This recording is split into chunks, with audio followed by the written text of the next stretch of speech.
The Big Three League tipped off, and although it's on tape delay, I don't know what century we're living in. I thought it was strange, I really did. I thought that based on the games happening Sunday night, also in an age of social media, there weren't really that many spoilers. Is there some NDA you gotta sign before you go into the game? But 15,000 showed up at the Barclays Center to watch the first 4 games of the Big Three League. There are things that are gonna have to be worked out to speed up the games because there was scoring droughts. And I think the point of it was equal parts amazing as it was at times cringeworthy because you're watching grandpas in the NBA sense play basketball. But at the same time, for a lot of fans like me that are either my age and people a little bit older too, and I would say some that never got to watch Allen Iverson play basketball, it's still special. Like we wanted to see AI back on a basketball court. We want to see Brian Scalabrine back on a basketball court. Some of these guys were very good NBA players and Hall of Famers. And then you had some rewritten legacies. Francis Kwame Brown is the biggest NBA draft bust ever, aside from maybe Greg Oden. And probably up there with the worst #1 picks of all time. Kwame Brown was electrifying in the 3-on-3 Big Three League. And the best thing I saw all week was the element number 12 with the Kings Vlade Divac saying, we're about to offer Kwame Brown a contract. And it's Steve Harvey going, your favorite, Steve Harvey of all people. The scores in itself, like, I mean, I think there's an easy solution. I'm not sure if you tuned. Do you see any of it? Do you see some of the highlights? I saw some of the highlights. I was just clicking through looking to see what I could see of Allen Iverson. This is like my childhood. You're watching my childhood. Also, like Gary Payton put on some weight. I didn't realize it was Gary Payton coaching one of the teams. Looks like a fat Gary Payton. Oh my God, it's Gary Payton.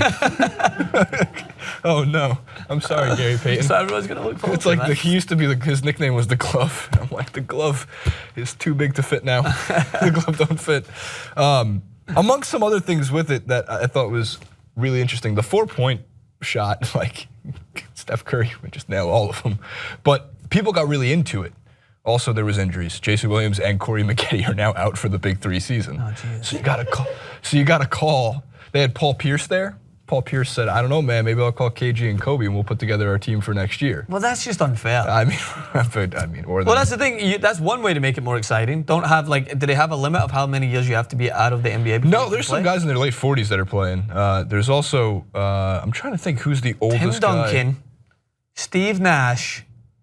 I don't know if Nash can even play basketball anymore. His back is pretty bad, man. All right, Tim Duncan, Dwight Howard. Oh shit, Dwight Howard's still in the NBA. D'Angelo Russell.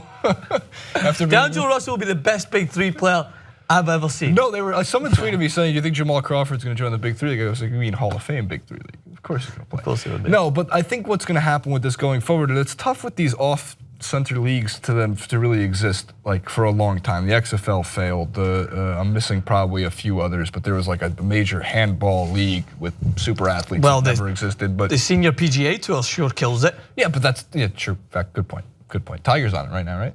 I don't think so. Can he play on that tour? Would he win that tour? But additionally, like they play the first to 30 is the first half, and then 60 to win. You have to win by 2. You know, there's the 4-point play. You can hand check, which is awesome because my God, do these guys still play physical basketball if they want to? They should change it to first to 20 for halftime and then 40, so the game just moves quicker. The scoring droughts don't seem as long, and I think these things will be tweaked. And I think overall, it's going to bring in some pretty good ratings because there's not much to compete with it during the summer. It's not like baseball ignites TV ratings. And sure, you get your chance to watch Allen Iverson or Kenyon Martin still rebound, or Jermaine O'Neal, I thought, is the guy who might be the MVP of this whole league. He was eaten. He got a matchup against, I don't know who he was playing against in that specific game, but he had about 5 inches on him and he was just working in the post like 90s basketball. It was amazing. So, Pierce, Garnett, who would you put on your Big Three team, Francis? Of recently retired? Has to be retired. All right. Or maybe like retired in a year, like Dirk in a year or 2. I'm taking Bosch could still play if he wants to. I'm taking Tim Duncan, Tony Parker, and Manu Ginobili. I'm just going to form a full Spurs Big Three. The chemistry's right there. Everything's already set. Put Tim Duncan in the paint, and I'm cruising my way to the finals. Just give me Nick Young, J.R. Smith, and Jamal Crawford. We're good. I'd like just a simply 4-point shooting team, and that will. I'd have Scalabrine, Ray Allen, and who could I have? I'll wait until JR calls it quits. It just says simply, Reggie, Reggie should play. Reggie. There's a lot of guys that I think are going to sign up next year and continue to put together these teams. The injuries suck though. Like, I mean, I see like Corey Maggette getting out of surgery. I was like, oh God, man. That's what happened. Like, 42 years old or something. You try to do the same sort of movements, man. I mean, I'm nowhere near that point where I don't think I can. I still play whenever I can. But ball injuries, it wasn't even like contact injuries. That's just the like worst thing. It's like, your knee pops. I remember when I felt like I could run through a brick wall when I was training, and then you go and play a little pickup, and a tiny little like niggling injury on your knee just like sets you down for hours, man. Pebble you can knocks barely you in walk. the shin, and you just can't move anymore. It's rough. Walking around here like John Idarola when he hurt his calf. That guy was limping for like 12 years. John Idarola hurt his calf. Yeah. Or did you think he walks with a limp? No, I've never seen him out of either at this desk or at the desk in his. Do you think he just had one leg bigger than the other? Because he's been limping around for like the last 7 months. John Idarola, fun fact, tremendous volleyball player. Yeah, maybe that's what. No, it wasn't. I think it was tennis that happened.